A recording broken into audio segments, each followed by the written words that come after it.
Hi, hello, and welcome to yet another episode of IPL Titbits with Gully Cricket. And Shaz, look whom we have with us. It's Raja back Yes. again. So, Yeah. welcome, Raja. Hey, Yeah, Welcome. Welcome and back. hello, Mayank. Hello, I see Rashid. that Yep. you don't support either of this team. Which side are you from? Cricket side? Of course. I'm supporting Gully cricket today. All right. Ah, So, you'll have a lot to speak today, considering we had an exciting match yesterday.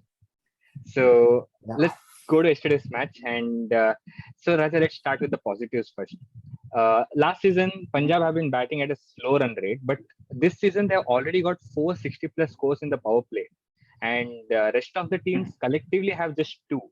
So at least this has ticked off right for them, right? Yes, certainly they have. If you look at least the last few seasons when KL was their captain, one of the negatives that have been attributed to Punjab is that they start slowly and trying to build up towards the end, which is kind of a foregone approach within T20 cricket. And during the auction, they've kind of rectified that as well.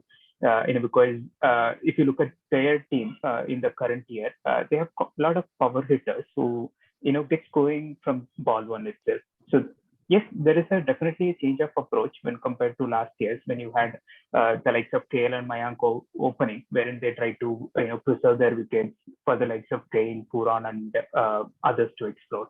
But they have not been able to do it. Kale towards the end of his career and Puran had a bad season with Punjab. But this time they've rectified it in terms of their team selection and the commitment to it. So out of the 5 matches, as you said, in 4 matches they've scored more than 60, and even in one of them, they've lost 3 wickets as well, and eventually got all out to 130 something with KKR and lost that match. But that doesn't stop them from trying that approach again. So it's about hitting from the ball one itself, and that has kind of worked well for them. So it's a good start for them. Hope they will continue in the same way. Yeah. So a lot of things happened at the auction, and they've got that strong middle order now, and they can like accelerate at that rate. So now talking about the positives for Mumbai, at least in the first inning. So Bumrah had a rusty start to this tournament, but last night his Yorkers were back in action. And Raja, I'm sure Mumbai will be happy with this. Mumbai should definitely be happy. I mean, at least one of the positives that they can count on, even though they have been losing and there are lots of areas that they have to work on. Bumrah coming back to their best is obviously a good thing. The problem though is that they do not have any, support cast for Bumrah. If you look at the previous seasons, they had the likes of Bolt and then Pandya brothers and all to contribute. But in the current bowling lineup, there is no X factor apart from Bumrah. And if Bumrah has not been doing good, it could be all curtains for them. So given that he is back to form, putting in his Yorkers, I mean, the ball to get Livingstone was a good one. Otherwise, the total could have been still, upwards of 200 as well. Uh, so yes, it's a good thing, but they still have to overall work out their bowling as well. Because I was looking into the stats, and in the 5 matches that they have played, in each and every match, at least they have one or two bowlers who are conceding more than 10 plus runs. And in terms of 8 plus, there are another two bowlers. So they have to work out on that. But at a starting point, Bumrah coming back to his best, putting in those Yorkers, toe crushers, and all. Yes, it's a good sign for them. Yes. Just to add to whatever Raja said, I would like to say that the pacers, like who are the supporting act for Bumrah, have been inconsistent. Like Basil Tampi was quite expensive yesterday, whereas he might have done well in a few more games before that. And along with that, I also feel that they don't have an wicket-taking leg spinner. I mean, Murugan Ashwin is playing, but the question is, has he made an impact? I would say no. I think there's definitely missing the services of someone like Rahul Chahar or even Mayank Markande, whom they had in the squad, not the year before, but before that.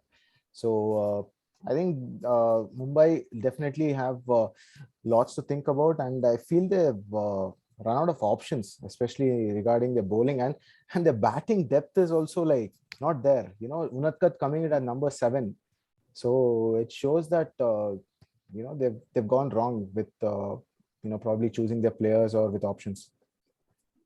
Yeah. So It feels like you have 4 number 11s at the towards Yeah, the end of like the inning. Correct. Bumrah coming in at number 9 is 1 or 2 positions higher than what he normally should bat. Yeah, but Mumbai actually thinks from a long-term perspective, and hopefully they can set things right after this IPL. Maybe like they can still get back to winning maybe 2 or 3 Yes. trophies in the next 5 years. So that can happen. So let's wait and watch. Hey, So we are supporting RCB, dude. Why do you want to say that about Mumbai?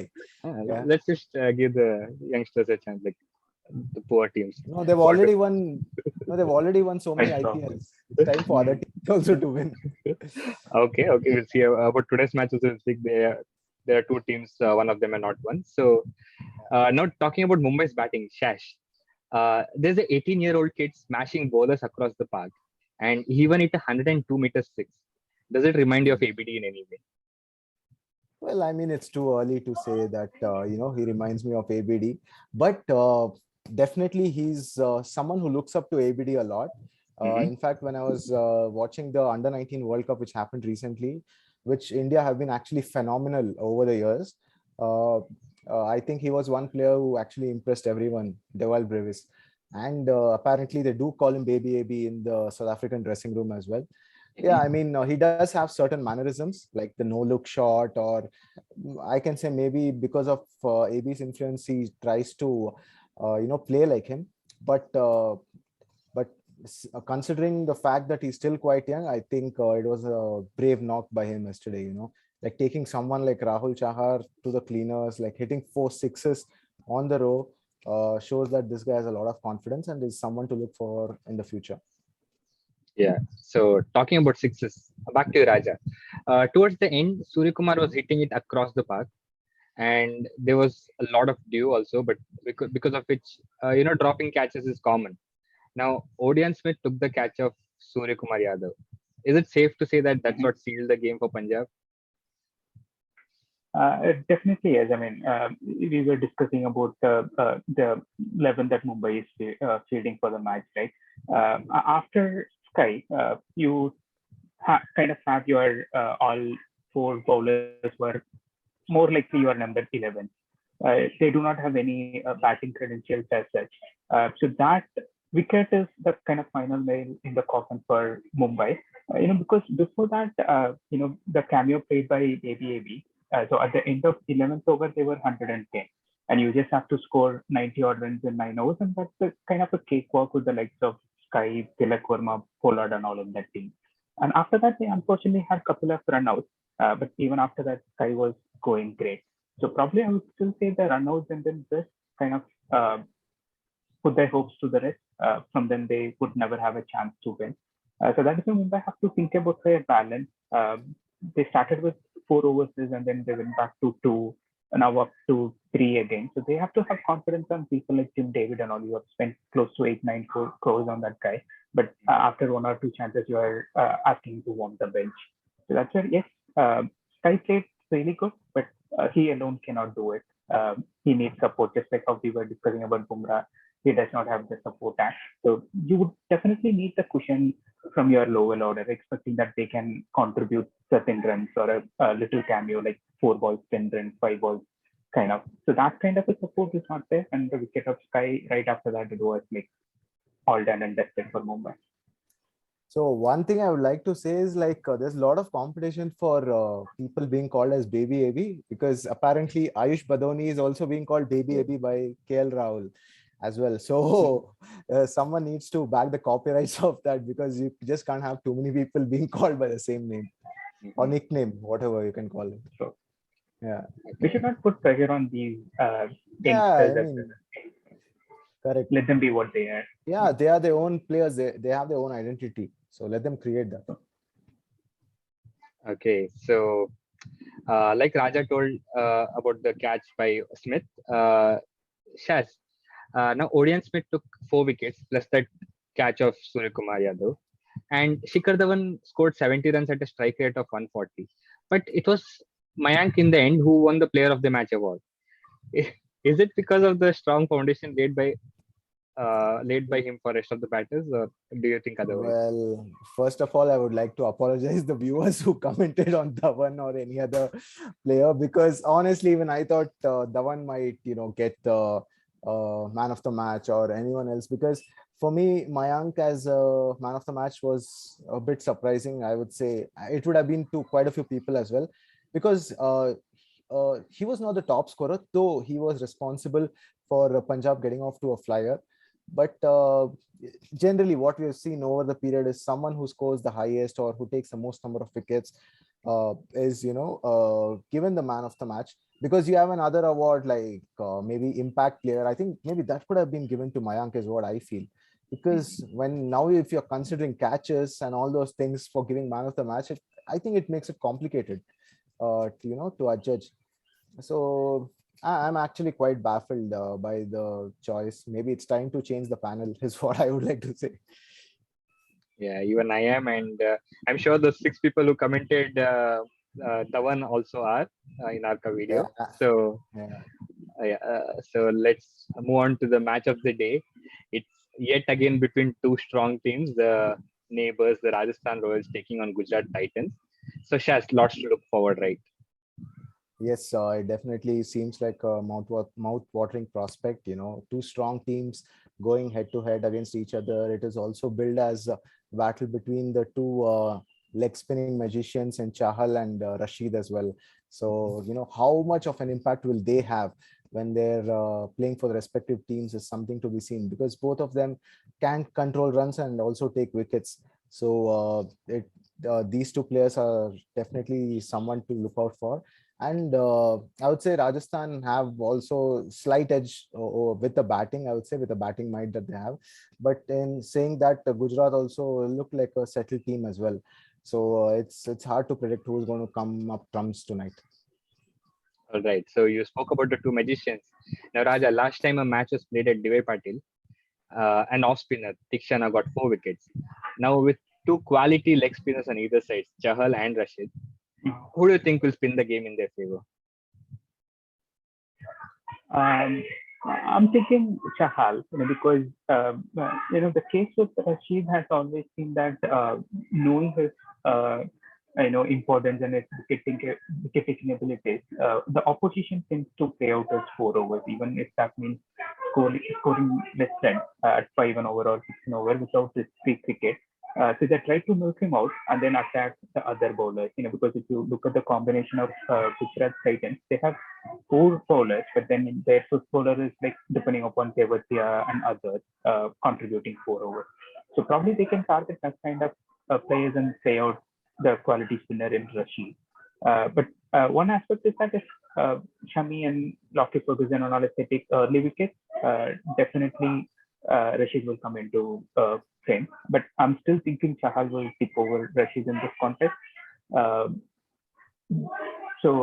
even the other factor is that within Rajasthan they have off spinner Ashwin also, and in the opposition in Gujarat Titans you have quite a lot of left-handers in Bade, Miller, Sai Sudarshan. So from a spinning perspective, I feel like still Rajasthan Royals is better placed today. And if you ask me still between Chahal and Rashid, I'll still go for Chahal. All right. Probably so, the Tamil Nadu fan in me says that Ashwin will take more wickets today, but between Chahal and Rashid, I'll still go for Chahal.